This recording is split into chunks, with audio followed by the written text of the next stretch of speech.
ಜೈ Hind. S G D exam ಇವತ್ತು 3 ಶಿಫ್ಟ್ಗಳು ಈಗಾಗಲೇ ಮುಗಿದಿವೆ. So ಇನ್ನೊಂದು ಶಿಫ್ಟ್ ಇರ್ತಕ್ಕಂಥದ್ದು ಮುಗಿದ ಮೇಲೆ ಆ 4ನೇ ಶಿಫ್ಟ್ ಕೂಡ ಅನಲೈಸ್ ಇರ್ತಕ್ಕಂಥದ್ದು ಮಾಡೋಣ. ಈ ಒಂದು ವಿಡಿಯೋದಲ್ಲಿ ನಾವು 1ನೇ ಶಿಫ್ಟ್ದಿಂದ 3ನೇ ಶಿಫ್ಟ್ವರೆಗೆ ಜಿ ಕೆದಲ್ಲಿ ಯಾವ ರೀತಿ ಕ್ವಶನ್ಸ್ಗಳು ಬಂದಿವೆ, ಆಮೇಲೆ ಮ್ಯಾಥ್ಸ್ ಮತ್ತು ರೀಸನಿಂಗ್ ಈ 3 ವಿಷಯಗಳ ಬಗ್ಗೆ ಇರ್ತಕ್ಕಂಥದ್ದು ಚರ್ಚೆ ಮಾಡೋಣ. ಲಾಸ್ಟ್ ಶಿಫ್ಟ್ದಲ್ಲಿ 4ನೇ ಶಿಫ್ಟ್ ಏನಿರುತ್ತೆ ಆ ಶಿಫ್ಟ್ದಲ್ಲಿ ನಾವು ಟೋಟಲ್ ಆಗಿ ಈ 3 ಶಿಫ್ಟ್‌ದ ಇಂಗ್ಲೀಷು, ಆಮೇಲೆ 4ನೇ ಶಿಫ್ಟ್‌ದಲ್ಲಿ ಇರುವಂತಹ ಜಿಕೆ, ಮ್ಯಾಥ್ಸ್, ರೀಸನಿಂಗ್ ಎಲ್ಲ ಇರ್ತಕ್ಕಂಥದ್ದು ಡಿಸ್ಕಷನ್ ಮಾಡ್ತಾ ಹೋಗೋಣ. ಬಟ್ ಈ ಒಂದು ವಿಡಿಯೋದಲ್ಲಿ ನಾವು 1 ರಿಂದ 3ನೇ ಶಿಫ್ಟ್‌ದಲ್ಲಿ ಇರುವಂತಹ ಜಿಕೆ, ಮ್ಯಾಥ್ಸ್ ಮತ್ತು ರೀಸನಿಂಗ್ ಯಾವ ರೀತಿ ಕ್ವೆಷನ್ಸ್‌ಗಳು ಯಾವ ಟಾಪಿಕ್ ಮೇಲೆ ಬರ್ತಾ ಇದ್ದಾವೆ, ಯಾವ ರೀತಿ ಜಿಕೆ ಕ್ವೆಷನ್ಸ್‌ಗಳು ಬರ್ತಾ ಇದ್ದಾವೆ, ರಿಪೀಟ್ ಆಗ್ತಾ ಇದ್ದಾವೋ ಇಲ್ಲೋ ಜಿಕೆ ಕ್ವೆಷನ್ಸ್‌ಗಳು ಅವುಗಳನ್ನ ನಾವಿಲ್ಲಿ ಡಿಸ್ಕಷನ್ ಮಾಡ್ತಾ ಹೋಗೋಣ. ಅದಕ್ಕಿಂತ ಮುಂಚೆ ಇದುವರೆಗೆ ನೀವು ನಮ್ಮ ಚಾನೆಲನ್ನು ಸಬ್ಸ್ಕ್ರೈಬ್ ಮಾಡ್ತಾ ಇದ್ರೆ ಸಬ್ಸ್ಕ್ರೈಬ್ ಬಟನ್ ಮೇಲೆ ಕ್ಲಿಕ್ ಮಾಡಿ, ಅದ್ರ ಜೊತೆಗೆ ಬೆಲ್ ಐಕನ್ ಅನ್ನು ಸಹ ಕ್ಲಿಕ್ ಮಾಡಿ ಇದೇ ರೀತಿಯಾದಂತಹ ವಿಡಿಯೋಸ್‌ಗಳ ನೋಟಿಫಿಕೇಶನ್‌ವನ್ನ ಪಡೆಯಲು. ಸೊ, ಇಲ್ಲಿ ನಾವು ಇವತ್ತರಿಂದ ಸ್ಟಾರ್ಟ್ ಮಾಡ್ತಾ ಇದ್ದೇವೆ. ಅನಲೈಸಿಸ್ ಇರ್ತಕ್ಕಂಥದ್ದು ಪ್ರತಿದಿನ ಇರ್ತಕ್ಕಂಥದ್ದು 4 ಶಿಫ್ಟ್‌ದ ಕ್ವೆಷನ್ಸ್‌ಗಳ ಅನಲೈಸ್ ಇರ್ತಕ್ಕಂಥದ್ದು ನಾವು ಮಾಡ್ತಾ ಇದ್ದೇವೆ ಈ ಚಾನೆಲ್‌ದಲ್ಲಿ. ಅದ್ರ ಸಲುವಾಗಿ ಸಬ್ಸ್ಕ್ರೈಬ್ ಮಾಡಿ ಇಟ್ಕೊಳ್ರಿ. ವಿಡಿಯೋ ಬಂದ ತಕ್ಷಣ ನಿಮಗೆ ನೋಟಿಫಿಕೇಶನ್ ಬರುತ್ತೆ. ಸೊ, ಇಲ್ಲಿ ಮೊಟ್ಟ ಮೊದಲನೇದಾಗಿ ನಾವು ನೋಡೋದಾದರೆ ಜಿಕೆದಲ್ಲಿ ಬರುವಂತಹ 1ನೇ ಶಿಫ್ಟ್‌ದಲ್ಲಿ ಬಂದಿರತಕ್ಕಂತಹ ಕ್ವೆಷನ್ಸ್‌ಗಳು ಯಾವ ರೀತಿ ಇದಾವು ಜಿಕೆದಲ್ಲಿ ಅನ್ನೋದನ್ನ ನೋಡೋಣ. 1ನೇ ಶಿಫ್ಟ್‌ದಲ್ಲಿ 2024 ಫೆಬ್ರವರಿ 20ಕ್ಕೆ ಆಗಿರುವಂಥದ್ದು. 1ನೇ ಕ್ವೆಷನ್ ಇರ್ತಕ್ಕಂಥದ್ದು ಸ್ಕ್ರೀನ್‌ಶಾಟ್ ತಕ್ಕೋಬಹುದು ನೀವು. ಪ್ರಸ್ತುತ CCI ಇದರ ಒಂದು ಅಧ್ಯಕ್ಷತೆ ಇರ್ತಕ್ಕಂಥವ್ರು ಯಾರಿದಾರ ಅಂತ ಬಂದಿತ್ತು. ಅದಕ್ಕೆ ಆನ್ಸರ್ ಇರ್ತಕ್ಕಂಥದ್ದು ನವನೀತ್ ಕೌರ್ ಆಗ್ಯಾರೆ. ಕೆಲವೊಬ್ರು ಹೇಳ್ತಾ ಇದ್ರು CJI ಯಾರಿದಾರೆ ಈಗ ಪ್ರಸ್ತುತ ಅಂತ ಕೇಳ್ತಾ ಇದ್ರು. ಅದು ಬಂದಿತ್ತು ಅಂತಂದ್ರೆ DY ಚಂದ್ರಚೂಡ ಇರ್ತಕ್ಕಂಥದ್ದಕ್ಕೆ ಆನ್ಸರ್ ಆಗುತ್ತೆ. ರಂಗಸ್ವಾಮಿ ಇವರು ಯಾವ ಒಂದು ಕ್ರೀಡೆಗೆ ಸಂಬಂಧಿಸಿದ್ದಾರೆ ಅಂತ ಪ್ರಶ್ನೆ ಬಂದಿತ್ತು. ಇದರ ಆನ್ಸರ್ ಹಾಕಿ ಇದೆ. ಏಷ್ಯನ್ ಗೇಮ್ಸ್ 2023 ಎಲ್ಲಿ ಆಯ್ತು ಅಂತ ಕೇಳಿದ್ರು. ಅದು ಚೀನಾ ದೇಶದಲ್ಲಿ ಆಯ್ತು. ಬಿರ್ಜು ಮಹಾರಾಜ್ ರವರ ಮನೆತನ ಯಾವುದು ಅಂತ ಕೇಳಿದ್ರು. ಅದು ಆಪ್ಷನ್‌ದಲ್ಲಿ ಏನಿತ್ತು ಕನ್ಫರ್ಮ್ ಆಗಿಲ್ಲ. ಬಟ್ ಲಖನೌ ಇರ್ಬೋದು, ಇಲ್ಲಂತಂದ್ರೆ ಬಿರ್ಜು ಮಹಾರಾಜ್ ರವರು ಕತ್ತಕಕ್ಕೆ ಸಂಬಂಧ ಇರ್ತಕ್ಕಂಥವ್ರು ಆಗ್ಯಾರೆ. ಜ್ಯೋತಿಬಾ ಫುಲೆರವರು ಸ್ಥಾಪಿಸಿದ ಸಂಸ್ಥೆ ಯಾವುದು ಅಂತ ಕೇಳಿದ್ದಾರೆ. ಸತ್ಯ ಶೋಧಕ ಸಮಾಜ ಇರ್ತಕ್ಕಂಥದಕ್ಕೆ ಆನ್ಸರು. ಸಂಗೀತ ಸಾಹಿತ್ಯ ಪ್ರಶಸ್ತಿ 2023 ಯಾರು ಪಡ್ಕೊಂಡ್ರು ಅಂತ ಇತ್ತು. ಇದು ಆಪ್ಷನ್ ವೈಸ್ ನಾವು ಮಾಡಬೇಕಾಗುತ್ತೆ. ಯಾಕಂದ್ರೆ 2023ರಲ್ಲಿ ಸಂಗೀತ ಸಾಹಿತ್ಯ ಪ್ರಶಸ್ತಿ ಇರ್ತಕ್ಕಂಥದ್ದು ಬಹಳಷ್ಟು ಜನ ಪಡ್ಕೊಂಡಾರೆ. ಅದು ಆಪ್ಷನ್‌ದಲ್ಲಿ ಏನಿತ್ತು ಅದನ್ನ ನೋಡಬೇಕಾಗುತ್ತೆ. ನೆಕ್ಸ್ಟ್ ಪ್ರಶ್ನೆ, ಯಾವ CMಗೆ ಭಯಮುಕ್ತ ರಾಜ್ಯ ಮಾಡಲು ಭೀಮರಾವ್ ಪ್ರಶಸ್ತಿ ಇರ್ತಕ್ಕಂಥದ್ದು ಕೊಡಲಾಯಿತು ಅಂತ ಬಂದಿತ್ತು. ಯಾವ ಮುಖ್ಯಮಂತ್ರಿಗೆ ಭಯಮುಕ್ತ ರಾಜ್ಯ ಮಾಡಲು ಭೀಮರಾವ್ ಪ್ರಶಸ್ತಿಯನ್ನು ಕೊಡಲಾಗಿತ್ತು ಅಂತ ಇತ್ತು. ಅದು ಯೋಗಿ ಆದಿತ್ಯನಾಥ್ ಇರ್ತಕ್ಕಂಥದ್ದು ಸರಿ ಆನ್ಸರ್ ಇದೆ. 8ನೇ ಪ್ರಶ್ನೆ, MS ಸುಬ್ಬಲಕ್ಷ್ಮಿ ಅವರಿಗೆ ಭಾರತ ರತ್ನ ಪ್ರಶಸ್ತಿ ಯಾವಾಗ ದೊರೆಯಿತು ಅಂತ ಕೇಳಿದ್ರು. ಅದು 1998ರಲ್ಲಿ. 9ನೇದ್ದು, ಮೆಂಡೆಲಿಯವ್ ಆವರ್ತ ಕೋಷ್ಟಕದ ಬಗ್ಗೆ ಕೇಳಿದ್ರು. ಪ್ರಶ್ನೆ ಏನಿದೆ ಅಂತ ಕನ್ಫರ್ಮ್ ಆಗಿಲ್ಲ. ಆಮೇಲೆ ಭಾಷೆಗಳಿಗೆ ಸಂಬಂಧ ಇರ್ತಕ್ಕಂಥದ್ದು ಕೇಳಲಾಗಿತ್ತು. ಯಾವ ರಾಜ್ಯದ್ದು ಯಾವ ಭಾಷೆ ಅಂತೇಳಿ ಈ ರೀತಿ ಬಂದಿತ್ತು. ಆ ಎಲ್ಲ ರಾಜ್ಯದ ಭಾಷೆಗಳು ನಿಮಗೆ ಗೊತ್ತಿರಬೇಕು. ನೆಕ್ಸ್ಟ್ ಪ್ರಶ್ನೆ, ಹೈಕೋರ್ಟ್ ನ್ಯಾಯಾಧೀಶರಿಗೆ ಪದಚ್ಯುತಿ ಮಾಡುವುದು ಅದು ಹೇಗಿದೆ, ಸರಳ ಇದೆಯಾ, ಕಠಿಣ ಇದೆಯಾ ಅಂತ ಈ ರೀತಿ ಪ್ರಶ್ನೆ ಬಂದಿತ್ತು. ಸೊ ಇದಕ್ಕೆ ಆನ್ಸರ್ ಕಠಿಣ ಇದ್ದು. ಈಗ ರೀಸನಿಂಗ್‌ದಲ್ಲಿ ಫಸ್ಟ್ ಶಿಫ್ಟ್‌ದಲ್ಲಿ ನಾವು ಮಾತಾಡೋದಾದ್ರೆ ವರ್ಬಲ್‌ದಿಂದ 18 ಕ್ವೆಷನ್ಸ್‌ಗಳು ಬಂದಿವೆ. ನಾನ್ ವರ್ಬಲ್‌ದಿಂದ 2 ಕ್ವೆಷನ್ಸ್‌ಗಳು. ನಾನ್ ವರ್ಬಲ್‌ದಲ್ಲಿ ಒಂದು ಕ್ವೆಷನ್ ಹಿಡನ್ ಫಿಗರ್ ಇರ್ತಕ್ಕಂಥದ್ದು ಬಂದಿತ್ತು. ಆಮೇಲೆ ಅದ್ರ ಜೊತೆಗೆ ಫಿಗರ್ ಕಂಪ್ಲೀಷನ್ ಮಾಡೋದು. ಒಂದು ಚಿತ್ರ ಇರುತ್ತೆ, ಆ ಚಿತ್ರ ಇರ್ತಕ್ಕಂಥದ್ದು ಕಂಪ್ಲೀಟ್ ಮಾಡೋದು ಆ ಕ್ವೆಷನ್ ಬಂದಿತ್ತು. ಹಿಡನ್ ಫಿಗರ್ ಒಂದು ಆಕೃತಿ ಇರುತ್ತೆ, ಆ ಆಕೃತಿ ಯಾವ ಒಂದು ಚಿತ್ರದಲ್ಲಿ ಅಡಗಿದೆ ಅನ್ನೋದನ್ನ ನೀವು ಕಂಡುಹಿಡಿಬೇಕಾಗುತ್ತೆ. ಕೋಡಿಂಗ್ ಡಿಕೋಡಿಂಗ್‌ದಿಂದ ಪ್ರತಿ ಶಿಫ್ಟ್‌ದಲ್ಲಿ 3 ಕ್ವೆಷನ್ಸ್‌ಗಳು ಬರ್ತಾ ಇದ್ದಾವೆ. 2 ಈಸಿ ಕ್ವೆಷನ್ಸ್‌ಗಳು, ಆಮೇಲೆ ಒಂದು ಮಾಡರೇಟ್ ಲೆವೆಲ್ ಇದೆ. ಬಹಳ ಟಫ್ ಇಲ್ಲ, ಬಟ್ ಮಾಡಬಹುದು. ಒಂದು ಸ್ವಲ್ಪ ಟೈಮ್ ಇರ್ತಕ್ಕಂಥದ್ದು ತೆಗೆದುಕೊಳ್ಬಹುದು. ಅನಾಲಜಿದಿಂದ 2 ಪ್ರಶ್ನೆಗಳಿದಾವೆ. ಒಂದಿರ್ತಕ್ಕಂಥದ್ದು GSಗೆ ಸಂಬಂಧ ಇರ್ತಕ್ಕಂಥದ್ದಿತ್ತು, GKಗೆ ಸಂಬಂಧ ಇರುವಂಥದ್ದು. ಇನ್ನೊಂದಿರ್ತಕ್ಕಂಥದ್ದು ಲೆಟರ್ ಅನಾಲಜಿಗೆ ಸಂಬಂಧ ಇರುವಂಥದ್ದು ಇತ್ತು. ನೆಕ್ಸ್ಟ್ ಪ್ರಶ್ನೆ, ಸಿಮಿಲರ್ ಸೆಟ್‌ದಿಂದ ಬಂದಿಲ್ಲ. ವೆನ್ ಡಯಾಗ್ರಾಮ್‌ದಿಂದ ಇನ್ನೂವರೆಗೂ ಕ್ವೆಷನ್ ಬಂದಿಲ್ಲ. ಸಿಲಾಗಿಸಮ್‌ದಿಂದ 2 ಕ್ವೆಷನ್ಸ್‌ಗಳು ನೋಡ್ಲಿಕ್ಕೆ ಸಿಗ್ತಾ ಇದಾವೆ. 2 ಈಸಿ ಇದಾವೆ. ಬ್ಲಡ್ ರಿಲೇಷನ್‌ದಲ್ಲಿ ಫಸ್ಟ್ ಶಿಫ್ಟ್‌ದಲ್ಲಿ ಬಂದಿಲ್ಲ, ಮುಂದಿನ ಶಿಫ್ಟ್‌ದಲ್ಲಿ ಬಂದಿವೆ ಒಂದೊಂದು ಕ್ವೆಷನ್ನು. ಡೈರೆಕ್ಷನ್‌ದಿಂದ 2 ಕ್ವೆಷನ್ಸ್‌ಗಳು ಬಂದಿವೆ. ದಿಕ್ಕುಗಳಿಗೆ ಸಂಬಂಧ ಇರುವಂಥದ್ದು, ದಿಕ್ಕುಗಳನ್ನ ಹೇಳೋದು 2 ಈಸಿ ಇದ್ದು. ನಂಬರ್ ಸೀರೀಸ್‌ದಿಂದ 1 ಕ್ವೆಷನ್ ಬಂದಿದೆ, 1 ಈಸಿ ಇತ್ತು. ಅದು ಸ್ಕ್ವೇರ್‌ಗೆ ಇರುವಂಥದ್ದು ಇತ್ತು. ಅಂತಂದ್ರೆ ವರ್ಗವನ್ನ ಮಾಡುವುದು, ವರ್ಗ. ಸೊ ಅದಕ್ಕೆ ಸಂಬಂಧ ಇರ್ತಕ್ಕಂಥದ್ದಿತ್ತು. ಪ್ರಶ್ನೆ SSC-GDದಲ್ಲಿ ನಂಬರ್ ಸೀರೀಸ್‌ದಲ್ಲಿ ವರ್ಗ ಆಗಿರಬಹುದು, ಅಥವಾ ಘನಗಳಾಗಿರಬಹುದು, ಅಥವಾ ಡಿಫರೆನ್ಸ್ ಆಗಿರ್ಬೋದು. ಈ ರೀತಿ ಇರ್ತಕ್ಕಂಥದ್ದು ಇರುತ್ತೆ. ಅವುಗಳನ್ನ ಒಂದು ಸ್ವಲ್ಪ ನೋಡ್ಬೋದು. ಇಲ್ಲಾಂತಂದ್ರೆ ಗುಣಾಕಾರ ಇರ್ತಕ್ಕಂಥದ್ದು ಮಾಡೋದು. ಇವು 3 ಕ್ವೆಷನ್ಸ್‌ಗಳು ಬರ್ತವೆ ನಂಬರ್ ಸೀರೀಸಲ್ಲಿ. ಅಲ್ಫಾಬೆಟ್ ಸೀರೀಸ್‌ದಿಂದ ಒಂದು ಕ್ವೆಷನ್ ಬಂದಿತ್ತು. ಸೊ, ಇಲ್ಲಿ ಡಿಫರೆನ್ಸ್ ಅನ್ನ ಕಂಡುಹಿಡಿಬೋದು ಅಂತಂದ್ರೆ, ಒಂದು ಅಕ್ಷರ ಕೊಟ್ಟಿರ್ತಾರೆ, ಆಮೇಲೆ ನೆಕ್ಸ್ಟ್ ಕೊಟ್ಟಿರ್ತಾರೆ. ಇಲ್ಲಿಂದ ಇಲ್ಲಿಗೆ ಎಷ್ಟು ಜಂಪ್ ಆಯ್ತು ನೋಡ್ಕೋಬೇಕು. ಆಮೇಲೆ ನೆಕ್ಸ್ಟ್ ಅಕ್ಷರ ಎಲ್ಲಿಗೆ ಬರುತ್ತೆ, ಆ ರೀತಿ ಇರ್ತಕ್ಕಂಥದ್ದು ಇಲ್ಲಿ ಕೊಡಲಾಗಿತ್ತು. ನೆಕ್ಸ್ಟ್ ಡಿಕ್ಷನರಿ ಆರ್ಡರ್‌ದಿಂದ ಒಂದು ಕ್ವೆಷನ್ ಕಂಪಲ್ಸರಿ ಫಿಕ್ಸ್ ಬರ್ತಾ ಇದೆ. ಸೊ, ಡಿಕ್ಷನರಿ ಒಂದು 4, 5 ವರ್ಡ್ಸ್‌ಗಳನ್ನ ಕೊಟ್ಟಿರ್ತಾರೆ, ಶಬ್ದಗಳನ್ನ, ಅವುಗಳನ್ನ ಇಂಗ್ಲಿಷ್ ಡಿಕ್ಷನರಿದಲ್ಲಿ ಕ್ರಮಾನುಗತವಾಗಿ ನೀವು ಹಚ್ಚಬೇಕಾಗುತ್ತೆ. ನೆಕ್ಸ್ಟ್ ಸೀಟಿಂಗ್ ಅರೇಂಜ್‌ಮೆಂಟ್‌ದಿಂದ 2 ಕ್ವೆಷನ್ಸ್‌ಗಳು ಪ್ರತಿ ಶಿಫ್ಟ್‌ದಲ್ಲಿ ಬರ್ತಾ ಇದಾವೆ. ಒಂದು ಸರ್ಕಲ್‌ದಲ್ಲಿ ಕೂಡಿಸುವುದು, ಆಮೇಲೆ ಇನ್ನೊಂದು ರೆಕ್ಟಾಂಗಲ್‌ದಲ್ಲಿ. ರೆಕ್ಟಾಂಗಲ್‌ದಲ್ಲಿ ಅಂತಂದ್ರೆ ಇದು ಇದು ಆಯತಾಕಾರದಲ್ಲಿ ಅವರಿಗೆ ಕೂಡಿಸುವುದು, ಆ ರೀತಿ ಬಂದಿತ್ತು. ಡಯಾಸ್‌ದಿಂದ ಇಲ್ಲಿ 3 ಕ್ವೆಷನ್ಸ್‌ಗಳು ಬಂದಿವೆ 1ನೇ ಶಿಫ್ಟ್‌ದಲ್ಲಿ. ಬಟ್ 2 ಮತ್ತು 3ನೇ ಶಿಫ್ಟ್‌ದಲ್ಲಿ ಯಾವುದೇ ರೀತಿ ಇರ್ತಕ್ಕಂಥದ್ದು ಡಯಾಸ್‌ಗೆ ಸಂಬಂಧ ಕ್ವೆಷನ್ ಇಲ್ಲ. 2 ಕ್ವೆಷನ್ಸ್‌ಗಳು ಇದರಲ್ಲಿ ಅಪೋಸಿಟ್ ಲೆಟರ್ಸ್‌ಗಳನ್ನ ಕೇಳಿದ್ರು. ಒಂದು ಡಯಾಸ್ ಇತ್ತು, ಅದರ ಅಪೋಸಿಟ್ ಲೆಟರ್ ಯಾವ್ದಾಗ್ಬಹುದು ಅಂತ. ಇನ್ನೊಂದು ಓಪನ್ ಡಯಾಸ್ ಕೇಳಿದ್ರು. ಸೊ, ಓಪನ್ ಡಯಾಸ್ ಯಾವ್ದು ಆಗೋದಿಲ್ಲ ಅಂತೇಳಿ ಬಂದಿತ್ತು. ನೆಕ್ಸ್ಟ್ ಮ್ಯಾಥಮೆಟಿಕಲ್ ಆಪರೇಷನ್‌ದಿಂದ ಒಂದು ಕ್ವೆಷನ್ ಫಿಕ್ಸ್ ಬರ್ತಾ ಇದೆ. ಸೊ, ಈಗ ನಾವು ಮ್ಯಾಥ್ಸ್‌ದಲ್ಲಿ ನೋಡೋದಾದ್ರೆ ಮ್ಯಾಥ್ಸ್ ಇರ್ತಕ್ಕಂಥದ್ದು ಈಸಿ ಟು ಮಾಡರೇಟ್ ಲೆವೆಲ್‌ವರೆಗೆ ಇತ್ತಿದು. ಮಾಡರೇಟ್ ಲೆವೆಲ್‌ವರೆಗೆ ಇರುವಂತಹ ಕ್ವೆಷನ್ಸ್‌ಗಳೇ ಬರ್ತಾ ಇದ್ದಾವೆ. ಮ್ಯಾಥ್ಸ್‌ದಲ್ಲಿ ಈಸಿಯಾಗಿ 10ರಿಂದ 12 ಕ್ವೆಷನ್ಸ್ ಮಾಡಬಹುದು. ಪ್ರಾಫಿಟ್ ಆ್ಯಂಡ್ ಲಾಸ್‌ದಲ್ಲಿ ಒಂದು ಕ್ವೆಷನ್ ಬಂದಿತ್ತು. ಇಲ್ಲಿ ಕಾಸ್ಟ್ ಪ್ರೈಸ್ 2320 ಕೊಡಲಾಗಿತ್ತು. ಅದರ ಮೇಲೆ ₹180 ಮತ್ತೆ ಖರ್ಚು ಮಾಡ್ತಾನೆ. ಆಮೇಲೆ ಸೆಲ್ಲಿಂಗ್ ಪ್ರೈಸ್ ಮಾರಾಟ ಬೆಲೆ 2400 ಆಗುತ್ತೆ. ಹಾಗಾದ್ರೆ ಪ್ರಾಫಿಟ್ ಆಗುತ್ತಾ ಅಥವಾ ಲಾಸ್ ಆಗುತ್ತಾ ಅದನ್ನು ಪರ್ಸೆಂಟೇಜಲ್ಲಿ ಕಂಡುಹಿಡಿಯೋದು. ರೇಷಿಯೋ ಅಂಡ್ ಪ್ರಪೋರ್ಷನ್‌ದಲ್ಲಿ 2 ಕ್ವೆಷನ್ಸ್‌ಗಳನ್ನ ಕೊಟ್ಟಿದ್ರು. 2 ರೇಷಿಯೋ ಕೊಟ್ಟಿದ್ರು. ಎಂ ಮತ್ತು ಎನ್ ಅದಕ್ಕೆ ಯಾವುದೇ ಒಂದು ರೇಷಿಯೋ ಕೊಟ್ಟಿದ್ರು ಈ ರೀತಿ. ಸೊ, ಆ 2 ರೇಷಿಯೋಗಳ ಎಂ+ಎನ್ ಏನಾಗುತ್ತೆ, ಆಮೇಲೆ ಎಂ-ಎನ್ ಇವುಗಳ ರೇಷಿಯೋ ಏನಾಗುತ್ತೆ ಅನ್ನೋದನ್ನ ಕಂಡುಹಿಡಿಬೇಕಾಗಿತ್ತು. ಆ ರೀತಿ ಪ್ರಶ್ನೆ ಇತ್ತು. ಆಮೇಲೆ ಪರ್ಸೆಂಟೇಜ್‌ದಲ್ಲಿ ಕೇಳೋದಾದ್ರೆ 75% ಮಾರ್ಕ್ ಒಬ್ಬ ವಿದ್ಯಾರ್ಥಿ ಪಡ್ಕೊಂಡಿರ್ತಾನೆ. 75% ಮಾರ್ಕನ್ನ ಪಡ್ಕೊಂಡ್ರೆ 60 ಮಾರ್ಕ್ಸ್‌ಗಳು ಹೆಚ್ಚಾಗ್ತವೆ. ಅದೇ ರೀತಿ 60% ಮಾರ್ಕ್ ಪಡ್ಕೊಂಡ್ರೆ 30 ಮಾರ್ಕ್ಸ್‌ಗಳು ಹೆಚ್ಚಾಗ್ತವೆ. ಹಾಗಾದ್ರೆ ಒಟ್ಟು ಅಂಕಗಳು ಎಷ್ಟು ಅಂತ ಈ ರೀತಿ ಪ್ರಶ್ನೆ ಬಂದಿತ್ತು. ಆಮೇಲೆ ಕಾಂಪೌಂಡ್ ಇಂಟ್ರೆಸ್ಟ್ ಚಕ್ರಬಡ್ಡಿಯಿಂದ 10 ವರ್ಷದಲ್ಲಿ ಒಂದು ಅಮೌಂಟ್ ವಾಗ್ತಾ ಇದ್ರೆ 4 ವರ್ಷದಲ್ಲಿ ಅದು ಎಷ್ಟಾಗುತ್ತೆ ಅಂತ ಈ ರೀತಿ ಬಂದಿತ್ತು. ಸಿಂಪಲ್ ಇಂಟ್ರೆಸ್ಟ್‌ದಿಂದ ಒಂದು ಬಂದಿತ್ತು, ಸರಳ ಬಡ್ಡಿಯಿಂದ. ಪಿಟಿಆರ್ ಅಪಾನ್ 100 ಇದನ್ನ ನೆನಪಿಟ್ಕೊಳ್ರಿ. ಪಿಟಿಆರ್ ಸಿಂಪಲ್ ಇಂಟ್ರೆಸ್ಟ್‌ದ ಸೂತ್ರ ಏನೈತಿ ಪಿಟಿಆರ್ ಅಪಾನ್ 100. ಸಮಯ, ವೇಗ ಮತ್ತು ದೂರದಿಂದ ಒಂದು ಬಂದಿತ್ತು. ಟ್ರೈನ್‌ಗೆ ಸಂಬಂಧ ಇರುವಂಥದ್ದು ಒಂದು ಕ್ವೆಷನ್ ಫಿಕ್ಸ್ ಬರ್ತಾ ಇದೆ. ಡಿಸ್ಕೌಂಟ್‌ದಿಂದ ಒಂದು ಕ್ವೆಷನ್ ಬಂದಿತ್ತು. ಒಂದು ಡಿಸ್ಕೌಂಟ್ 20% ಕೊಡಲಾಗಿದೆ. ಆಮೇಲೆ ಮಾರ್ಕೆಟ್ ಪ್ರೈಸ್ ಕೊಡಲಾಗಿತ್ತು. ಆಮೇಲೆ ಸೆಲ್ಲಿಂಗ್ ಪ್ರೈಸ್ ಕೊಡಲಾಗಿತ್ತು ಪ್ರಶ್ನೆಯಲ್ಲಿ. ಆಮೇಲೆ 2ನೇ ಡಿಸ್ಕೌಂಟ್ ಎಷ್ಟಾಗಬಹುದು ಅಂತ ಹೇಳಿ ನಮಗೆ ಇಲ್ಲಿ ಪ್ರಶ್ನೆ ಕೇಳಲಾಗಿತ್ತು. ಈ ರೀತಿ ಪ್ರಶ್ನೆ ಬರ್ತಾ ಇದ್ದಾವೆ. ಮೆನ್ಸುರೇಷನ್‌ದಲ್ಲಿ ಒಂದು ಪ್ರಶ್ನೆ ಕೇಳಲಾಗಿತ್ತು ಆಯತದ ಮೇಲೆ. ಸೊ, ಇದರ ಒಂದು ಉದ್ದವನ್ನ ನಾವು 14.28 ಹೆಚ್ಚಳ ಮಾಡಿದ್ರೆ ಅದು ಯಾವ ರೀತಿ ಮುಂದೆ ಚೇಂಜಸ್‌ಗಳಾಗ್ತಾವಂತ ಈ ರೀತಿ ಏನೋ ಪ್ರಶ್ನೆ ಇತ್ತದು. ನೆಕ್ಸ್ಟ್ ಟೈಮ್ ಆ್ಯಂಡ್ ವರ್ಕ್‌ದಲ್ಲಿ ಸಮಯ ಮತ್ತು ಕೆಲಸದಲ್ಲಿ ಒಂದು ಪ್ರಶ್ನೆ 2 ಪ್ರಶ್ನೆಗಳು ಬಂದಿದ್ದು. ಒಂದು ಪ್ರಶ್ನೆ ಇರ್ತಕ್ಕಂಥವನು 90 ದಿನಗಳಲ್ಲಿ ಒಂದು ಕೆಲಸ, ಆಮೇಲೆ ಇನ್ನೊಂದು 45 ದಿನಗಳಲ್ಲಿ ಎಷ್ಟು ಪರ್ಸೆಂಟೇಜ್ ಕೆಲಸ ಮಾಡ್ತಾನೆ ಅಂತ ಈ ರೀತಿ ಪ್ರಶ್ನೆ ಇಲ್ಲಿ ಕೇಳಲಾಗಿತ್ತು. ಇರ್ತಕ್ಕಂಥವನು ಒಂದು ಕೆಲಸ 90 ದಿನಗಳಲ್ಲಿ ಮಾಡಿದ್ರೆ 45 ದಿನಗಳಲ್ಲಿ ಎಷ್ಟು ಕೆಲಸ ಮಾಡ್ತಾನೆ? ಸೊ, 50% ಆಗುತ್ತೆ. ಬಹಳ ಈಸಿ ಕ್ವೆಷನ್ ಇತ್ತು ಇದು. ನೆಕ್ಸ್ಟ್ ಒಬ್ಬ ಆಸೀಸ್ ಅನ್ನುವಂತಹ ಒಬ್ಬ ಹುಡುಗ 20 ದಿನಗಳಲ್ಲಿ ಒಂದು ಕೆಲಸ ಮಾಡ್ತಾನೆ. ಅದೇ ರೀತಿ ಒಂದು ಹುಡುಗಿಯ ಒಂದು ಎಫಿಷಿಯನ್ಸಿಯನ್ನು ಕೊಡಲಾಗಿತ್ತು. ಒಂದು ಹುಡುಗಿಯ ಎಫಿಷಿಯನ್ಸಿ ಕೊಡಲಾಗಿತ್ತು. ಆಮೇಲೆ ಟೋಟಲ್ ವರ್ಕ್ ಈ ರೀತಿ ಇರ್ತಕ್ಕಂಥದ್ದು ಒಂದು ಕ್ವೆಷನ್ ಇತ್ತು. ನೆಕ್ಸ್ಟ್ ಪರ್ಸೆಂಟೇಜ್‌ದೊಳಗೆ ನಾವು ನೋಡೋದಾದ್ರೆ ವರ್ಗದಲ್ಲಿ ಒಂದು ತರಗತಿಯಲ್ಲಿ 93% ಪಾಸ್ ಆಗಿರ್ತಕ್ಕಂಥ ವಿದ್ಯಾರ್ಥಿಗಳಿದ್ದಾರೆ. ಆಮೇಲೆ ಫೇಲ್ ಆಗಿರ್ತಕ್ಕಂತಹ ವಿದ್ಯಾರ್ಥಿಗಳ ಸಂಖ್ಯೆಯನ್ನ ಕೊಡಲಾಗಿತ್ತು. ಆಮೇಲೆ ಒಟ್ಟು ಆ ಒಂದು ತರಗತಿಯಲ್ಲಿ ಎಷ್ಟು ಸ್ಟೂಡೆಂಟ್ಸ್‌ಗಳಿದ್ದಾರೆ ಅಂತ ಕೇಳಿದ್ರು. ಸೊ, ಇಲ್ಲಿ ಪಾಸ್ ಆಗಿರ್ತಕ್ಕಂತಹ ವಿದ್ಯಾರ್ಥಿಗಳು 93 ಇದ್ರೆ ಫೇಲ್ ಆಗಿರ್ತಕ್ಕಂಥವ್ರು 7% ಇರ್ತಾರೆ. ಈ ರೀತಿ ನಾವು ತೆಗೆದದನ್ನ ಮಾಡ್ತೇವೆ. ಸಿಂಪ್ಲಿಫಿಕೇಷನ್‌ದಲ್ಲಿ ಪ್ರತಿ ಶಿಫ್ಟ್‌ದಲ್ಲಿ 3 ಕ್ವೆಷನ್ಸ್‌ಗಳು ಬರ್ತಾ ಇದಾವೆ. 2 ಈಸಿ ಇದಾವೆ, ಒಂದು ಟಫ್ ಇದೆ. ಅವರೇಜ್‌ದಲ್ಲಿ ಕೇಳಲಾಗಿತ್ತು ಒಂದು ಪ್ರಶ್ನೆ. 7 ಆಟಗಾರರ ಒಂದು ರನ್‌ಗಳನ್ನ ಕೊಡಲಾಗಿತ್ತು. 1, 2, 3, 4, 5, 6, 7 ಆಟಗಾರರ ರನ್ಸ್‌ಗಳು ಅಥವಾ ಏಜ್‌ಗಳನ್ನ ಕೊಡಲಾಗಿತ್ತು. ಟೋಟಲ್ ಅವರೇಜ್ ಎಷ್ಟಾಗುತ್ತೆ ಅಂತ ಹೇಳಿ ಕೇಳಿದ್ರು. ಅವರೇಜ್ ಎಷ್ಟಾಗುತ್ತೆ ಅಂತ ಹೇಳಿ. So, total ಇವೆಲ್ಲವುಗಳನ್ನ 7 ಸಂಖ್ಯೆಗಳನ್ನ ಕೂಡಿಸ್ಬೇಕು. 7ರಿಂದ ಭಾಗಾಕಾರ ಮಾಡಿದ್ವಿ ಅಂತ ನಮಗೆ ಅವರೇಜ್ ಗೊತ್ತಾಗುತ್ತೆ.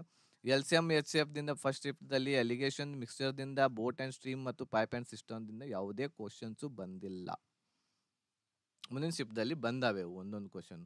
ನೆಕ್ಸ್ಟ್ 2ನೇ ಶಿಫ್ಟ್‌ದಲ್ಲಿ ನಾವು ಮಾತನಾಡೋದಾದ್ರೆ ಜಿಕೆದಲ್ಲಿ ಪನ್ನಾಲಾಲ್ ಘೋಷ್‌ರವರು ಯಾವುದಕ್ಕೆ ಸಂಬಂಧ ಇದ್ದಾರೆ ಅಂತ ಕೇಳಿದ್ರು. ಕೊಳಲು ವಾದ್ಯಕ್ಕೆ ಸಂಬಂಧ ಇದ್ದಾರೆ. 2011ರ ಜನಗಣತಿ ಅಂತೂ ಮರಿಬೇಡ್ರಿ. ಇದನ್ನ ಪಕ್ಕಾ ಓದ್ಕೊಂಡು ಹೋಗ್ಬೇಕು ನೀವು. ಮಹಿಳೆಯರ ಸಾಕ್ಷರತೆಯ ಹೆಚ್ಚು ಯಾವ ರಾಜ್ಯದಲ್ಲಿದೆ ಅಂತ ಕೇಳಿದ್ರು. ಸೊ, ಕೇರಳದಲ್ಲಿದೆ. ಸಂವಿಧಾನ ಸಭೆ ಯಾವಾಗ ಸ್ಥಾಪನೆ ಆಯಿತು? ಸಂವಿಧಾನ ಸಭೆ ಮೊದಲು ಸ್ಟಾರ್ಟ್ ಆಗಿರ್ತಕ್ಕಂಥದ್ದು ಯಾವಾಗ ಅಂತ ಕೇಳಿದ್ರು. 6 ಡಿಸೆಂಬರ್ 1946ರಲ್ಲಿ. ಬೋಲಾಲು ಉತ್ಸವ ಯಾವ ರಾಜ್ಯದಲ್ಲಿ ಆಚರಣೆ ಮಾಡಲಾಗ್ತಾ ಇದೆ? ತೆಲಂಗಾಣದಲ್ಲಿ. ಆಂಧ್ರ ಪ್ರದೇಶದ ಈಗಿನ ರಾಜ್ಯಪಾಲರು ಕೇಳಲಾಗಿದೆ. ಸೊ ಅಬ್ದುಲ್ ನಜೀರ್ ಆಗ್ಯಾರ. ಬ್ಯಾಡ್ಮಿಂಟನ್ ಸಂಬಂಧಿಸಿದ ಶಬ್ದವನ್ನು ಕೇಳಿದ್ರು, ಕನ್ಫರ್ಮ್ ಆಗಿಲ್ಲ. RBI ಉದ್ದೇಶ ಏನಾಗಿದೆ ಅಂತ ಕೇಳಿದ್ರು, ಅದು ಕೂಡ ಕನ್ಫರ್ಮ್ ಆಗಿಲ್ಲ. ಜನಗಣತಿಯ ಒಂದು ಧ್ಯೇಯವಾಕ್ಯ ಯಾವುದಾಗಿತ್ತು ಅಂತ ಕೇಳಿದ್ರು, 2011 ಅಥವಾ ಯಾವುದಿತ್ತು ಗೊತ್ತಾಗಿಲ್ಲ. ಅದು ಕೂಡ ಧ್ವನಿಯ ಘಟಕ ಇರ್ತಕ್ಕಂಥದ್ದು ಮೂಲ ಘಟಕ ಯಾವುದು ಅಂತ ಕೇಳಿದ್ರು, ಅದು ಡೆಸಿಬಲ್ ಆಗಿದೆ. ನೆಕ್ಸ್ಟ್ 332ನೇ ಆರ್ಟಿಕಲ್ ಅನ್ನ ಕೇಳಿದ್ರು. ಇದ್ರ ಪ್ರಕಾರ ಸಂವಿಧಾನ ಸಭೆಯಲ್ಲಿ ಒಬ್ಬ ಆಂಗ್ಲೋ ಇಂಡಿಯನ್ ಇರಬೇಕು ಅಂತ ಹೇಳುತ್ತೆ ಇದು. ಸೊ ಅದ್ರ ಬಗ್ಗೆ ಕ್ವಶನ್ ಇರ್ತಕ್ಕಂಥದ್ದು ಬಂದಿತ್ತು. ಭಾರತದ 2ನೇಯ ಒಂದು CDS ಯಾರಾಗಿದ್ರು ಅಂತ ಹೇಳಿ ಕೇಳಿದ್ರು, ಅವರು ಅನಿಲ್ ಚೌಹಾಣ್ ರವರು ಆಗ್ಯಾರೆ. ಲಿಯಾಂಡರ್ ಫೇಸ್ ಯಾವ ಒಂದು ಆಟಕ್ಕೆ ಸಂಬಂಧಿಸಿದ್ದಾರೆ ಅಂತ ಕೇಳಿದ್ರು, ಅದು ಟೆನ್ನಿಸ್ಗೆ ಸಂಬಂಧಿಸಿದೆ. ರಿಪೀಟ್ ಆಗಿದೆ ಇದು 2ನೇ ಶಿಫ್ಟ್ ದಲ್ಲಿ ಮತ್ತು 3rd ಶಿಫ್ಟ್ ದಲ್ಲಿಯೂ ಕೂಡ ಈ ಪ್ರಶ್ನೆ ಇರ್ತಕ್ಕಂಥದ್ದು ರಿಪೀಟ್ ಆಗಿದೆ. ಕ್ರಿಕೆಟ್ಗೆ ಸಂಬಂಧಿಸಿದ ಯಾವ ಶಬ್ದ ಇರ್ತಕ್ಕಂಥ ಸಂಬಂಧಿಸಿಲ್ಲ ಅಂತ ಕೇಳಿದ್ರು. ಸೊ ಅದು ಪ್ರಶ್ನೆ ಕನ್ಫರ್ಮ್ ಆಗಿಲ್ಲ. ಈಗ ಮ್ಯಾಥ್ಸ್ ದಲ್ಲಿ 2ನೇ ಶಿಫ್ಟ್ ದಲ್ಲಿ ನಾವು ಮಾತನಾಡೋದಾದರೆ ಕಂಪೌಂಡ್ ಇಂಟ್ರೆಸ್ಟ್ ದಿಂದ ಒಂದು, ಆಮೇಲೆ ಸಿಂಪಲ್ ಇಂಟ್ರೆಸ್ಟ್ ದಿಂದ ಒಂದು ಕೇಳಿದ್ರು. ಕಂಪೌಂಡ್ ಇಂಟ್ರೆಸ್ಟ್ ದಲ್ಲಿ 90,000 ಒಂದು ಅಮೌಂಟ್ ಕೊಟ್ಟಿದ್ರು. ಅದರ ಒಂದು ರೇಟ್ ಆಫ್ ಇಂಟ್ರೆಸ್ಟ್ 80% ಮತ್ತು ಒಂದು ವರ್ಷದಲ್ಲಿ ಒಂದು ವರ್ಷ ಇರ್ತಕ್ಕಂಥ ಸಮಯ ಕೊಡಲಾಗಿತ್ತು. ಹಾಗಾದ್ರೆ ಅದರ ಒಂದು ಕಂಪೌಂಡ್ ಇಂಟ್ರೆಸ್ಟ್ ಅರ್ಧ ವರ್ಷದಲ್ಲಿ ಎಷ್ಟಾಗುತ್ತೆ ಅಂತ ಕೇಳಲಾಗಿತ್ತು. ಆಮೇಲೆ LCM HCF ದಿಂದ ಒಂದು ಪ್ರಶ್ನೆ ಕೇಳಲಾಗಿತ್ತು. ಸೊ ಇದು ಈ ಫಾರ್ಮುಲಾದಿಂದ ನಾವು ಇದನ್ನ ಸಾಲ್ವ್ ಮಾಡಬಹುದು ಆಗಿತ್ತು. LCM ಗುಂಡ್ಲೆ HCF is equal to A 1ನೇ ಸಂಖ್ಯೆ ಮತ್ತು 2ನೇ ಸಂಖ್ಯೆ. ಸೊ 1ನೇ ಮತ್ತು 2ನೇ ಸಂಖ್ಯೆಗಳ ಗುಣಾಕಾರ ಕೊಡಲಾಗಿತ್ತು. ಆಮೇಲೆ HCF 4 ಅಂತ ಕೇಳಿದ್ರು. LCM ಎಷ್ಟಾಗುತ್ತೆ ಅಂತ ಕೇಳಿದ್ರು ಪ್ರಶ್ನೆಯಲ್ಲಿ. ಆಮೇಲೆ ಮಾರ್ಕೆಟ್ ಪ್ರೈಸ್ ಇರ್ತಕ್ಕಂಥದ್ದು ಅದು ಮಾರ್ಕೆಟ್ ಪ್ರೈಸ್ ಇರ್ತಕ್ಕಂಥದ್ದು ಕಾಸ್ಟ್ ಪ್ರೈಸ್ಗಿಂತ 60% ಇರ್ತಕ್ಕಂಥದ್ದು ಹೆಚ್ಚು ಮಾಡಿದ್ರೆ, ಆಮೇಲೆ ಹೆಚ್ಚು ಮಾಡಲಾಗಿತ್ತು. ಆಮೇಲೆ ಡಿಸ್ಕೌಂಟ್ ಇರ್ತಕ್ಕಂಥದ್ದು ಕೊಡಲಾಗಿತ್ತು. ಹಾಗಾದರೆ ಪ್ರಾಫಿಟ್ ಪರ್ಸೆಂಟೇಜ್ ಎಷ್ಟು ಅಂತ ಈ ರೀತಿ ಕೊಡಲಾಗಿತ್ತು. ನೆಕ್ಸ್ಟ್ 3 ನೋಟ್ಬುಕ್ ಮತ್ತು 6 ಪೆನ್ಗಳ ಬೆಲೆ 3,000 ಮತ್ತು 1 ನೋಟ್ಬುಕ್ ಮತ್ತು 12 ಪೆನ್ಗಳ ಬೆಲೆ 3,000 ಆಗಿದೆ. ಹಾಗಾದರೆ 15 ಪೆನ್ಗಳ ಬೆಲೆ ಎಷ್ಟು ಅಂತ ಕೇಳಲಾಗಿತ್ತು. 33ಕ್ಕಿಂತ ಕಡಿಮೆ ಇರುವಂತಹ ಪ್ರೈಮ್ ನಂಬರ್ ಅವಿಭಾಜ್ಯ ಸಂಖ್ಯೆಗಳ ಅವರೇಜ್ ಕೇಳಲಾಗಿದೆ. ಅಂತಂದ್ರೆ ನಿಮಗೆ 33ಕ್ಕಿಂತ ಕಡಿಮೆ ಇರುವಂತಹ ಎಲ್ಲ ಅವಿಭಾಜ್ಯ ಸಂಖ್ಯೆಗಳು ಗೊತ್ತಿರಬೇಕು. ಅವು ಎಲ್ಲವುಗಳನ್ನ ಕೂಡಿಸ್ಬೇಕು, ಎಷ್ಟಾಗ್ತೈತೆ ಅಷ್ಟರಿಂದ ಡಿವೈಡ್ ಮಾಡಿದ್ರೆ ಅವರೇಜ್ ಸಿಗುತ್ತೆ ನಮಗೆ. ಸಿಂಪ್ಲಿಫಿಕೇಶನ್ ದಲ್ಲಿ ಇಲ್ಲಿಯೂ ಕೂಡ ಅಗೇನ್ 3 ಕ್ವಶನ್ಸ್ಗಳು ಬಂದಿವೆ. 2 ಇರ್ತಕ್ಕಂಥದ್ದು ಈಸಿ ಇದಾವೆ, 1 ಇರ್ತಕ್ಕಂಥದ್ದು ಏನಿದೆ ಮಾಡರೇಟ್ ಲೆವೆಲ್ ಆಗಿರ್ತಕ್ಕಂತಹ ಒಂದು ಕ್ವಶನ್ ಇಲ್ಲಿ ಇದೆ. ಮೆನ್ಸುರೇಷನ್ ದಿಂದ ಪ್ರತಿಯೊಂದು ಶಿಫ್ಟ್ ದಲ್ಲಿ 2 ಪ್ರಶ್ನೆಗಳು ಬರ್ತಾ ಇದಾವೆ.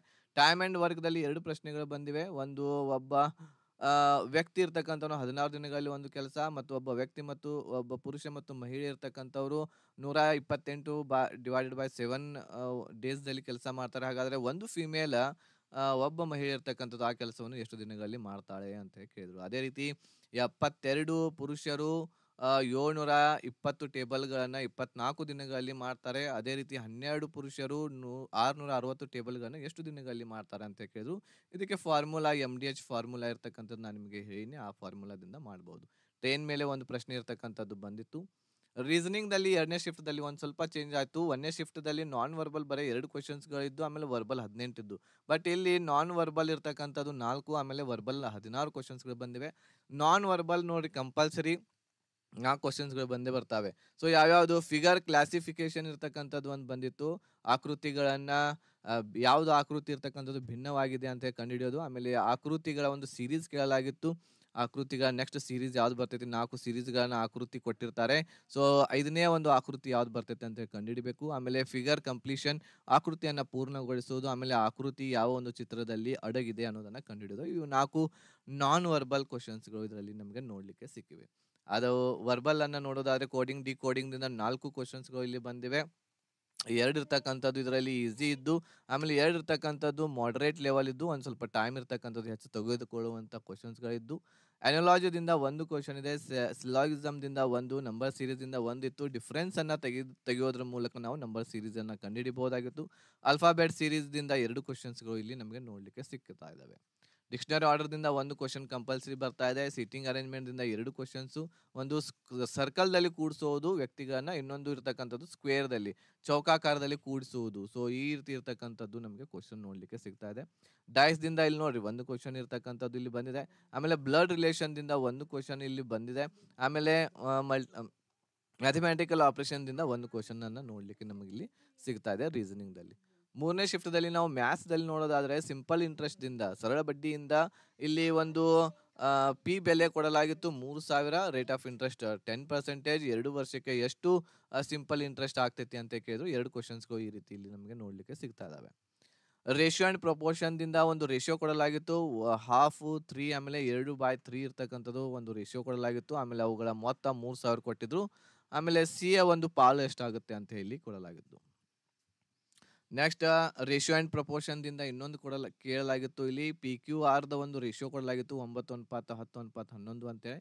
ಸೊ ಈ ರೀತಿ ಕೊಟ್ಟು ಪಿ ಪ್ಲಸ್ ಕ್ಯೂ ಮತ್ತು ಕ್ಯೂ ಪ್ಲಸ್ ಆರ್ ಮತ್ತು ಆರ್ ಪ್ಲಸ್ ಪಿ ಇರ್ತಕ್ಕಂಥದ್ದು ಎಷ್ಟಾಗುತ್ತೆ ಅಂತ ಹೇಳಿ ಕಂಡುಹಿಡಬೇಕು. ಸಿಂಪ್ಲಿಫಿಕೇಶನ್ ಇಂದ ಅಗೇನ್ 3 ಕ್ವಶನ್ಸ್ಗಳು, 2 easy 1 moderate. Boat and stream ದಿಂದ ಒಂದು ಕ್ವಶನ್ ನೋಡ್ಲಿಕ್ಕೆ ಸಿಗ್ತಾ ಇದೆ. ಆಮೇಲೆ ನೆಕ್ಸ್ಟ್ ರೇಷಿಯೋ ಅಂಡ್ ಪ್ರಪೋರ್ಷನ್ ದಿಂದ ಮತ್ತೆ ಒಂದು ಕ್ವಶನ್ 11 ಅನುಪಾತ 11 13 ಅನುಪಾತ 11 ಕೊಡಲಾಗಿತ್ತು. ಮೊತ್ತ 7 ಇದೆ. ಆಮೇಲೆ ಎಚ್ ಸಿ ಎಫ್ ಎಷ್ಟು ಅಂತ ಈ ರೀತಿ ಪ್ರಶ್ನೆ ಬಂದಿತ್ತು.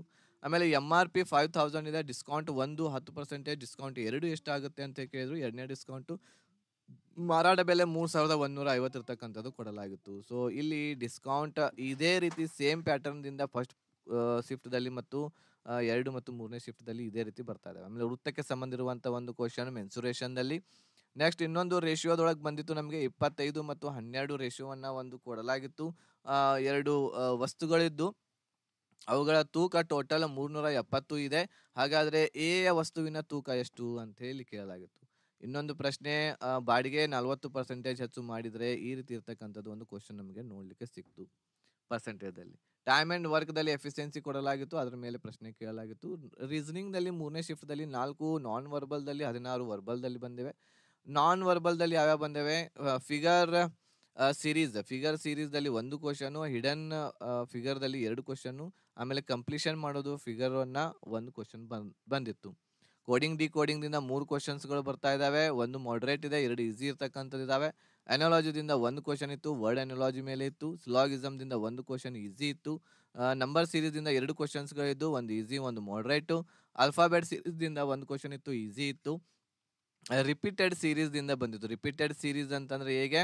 ಸೊ ಇಲ್ಲಿ ಒಂದು ಸೀರೀಸ್ ಅನ್ನು ಕೊಡಲಾಗ್ತಾ ಇದೆ. ಇಲ್ಲಿ ನಡುವಿನ ಅಕ್ಷರಗಳನ್ನ ನೀವು ಕಂಡುಹಿಡಿಬೇಕಾಗುತ್ತೆ.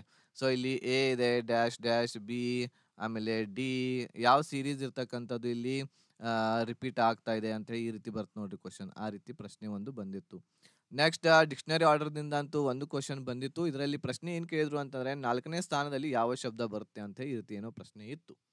ಸೀಟಿಂಗ್ ಅರೇಂಜ್ಮೆಂಟ್ ದಿಂದ 2 ಕ್ವಶನ್ಸ್ಗಳಿದಾವೆ. 2 ಸರ್ಕಲ್ ದಿಂದ ಇದ್ದು, 2 ಇರ್ತಕ್ಕಂಥದ್ದು ಈಸಿ ಇರ್ತಕ್ಕಂಥದ್ದು ಕ್ವಶನ್ಸ್ಗಳು ಇಲ್ಲಿ ಇದ್ದು. ದಿಕ್ಕುಗಳನ್ನ ಕೇಳಿದ್ರು ಅದರಲ್ಲಿ. ಬ್ಲಡ್ ರಿಲೇಷನ್ ದಿಂದ ಒಂದು ಕ್ವಶನ್ ಇತ್ತು. ಇದು ಅನಾಲಜಿ ದಿಂದ ಬಂದಿತ್ತು. ಎ ಅಟ್ ಬಿ ಅಂತಂದ್ರೆ ಸೊಸೆ, ಎ ಬಿ ಯ ಸೊಸೆ ಅಂತ ಈ ರೀತಿ ಬರ್ತಾವಲ್ಲ, ಆ ರೀತಿ ಕ್ವಶನ್ಸ್ ಇಲ್ಲಿ ಇತ್ತು. ಆಮೇಲೆ ಮ್ಯಾಥಮೆಟಿಕಲ್ ಆಪರೇಷನ್ ದಿಂದ ಒಂದಿತ್ತು. ಡೈಸ್ ದಿಂದ 3ನೇ ಶಿಫ್ಟ್ ದಲ್ಲಿ ಯಾವುದು ಕ್ವಶನ್ ಇಲ್ಲಿ ನಮಗೆ ನೋಡ್ಲಿಕ್ಕೆ ಸಿಕ್ಕಿಲ್ಲ. 4ನೇ ಶಿಫ್ಟ್ ದಲ್ಲಿ ನೋಡೋಣ ಬರುತ್ತೋ ಇಲ್ಲೋ ಅಂತೇಳಿ.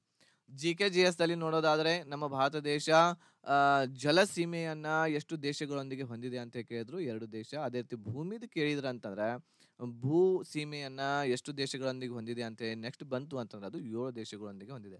ಜನಗಣತಿಯಲ್ಲಿ ಒಂದು ಕ್ವಶನ್ ಫಿಕ್ಸ್ ಇದೆ 2011ರದ್ದು. ಅತಿ ಹೆಚ್ಚು ಸಾಕ್ಷರತೆ ಹೊಂದಿರುವಂತ ರಾಜ್ಯ ಕೇಳಿದ್ರು, ಕೇರಳ ಇದೆ.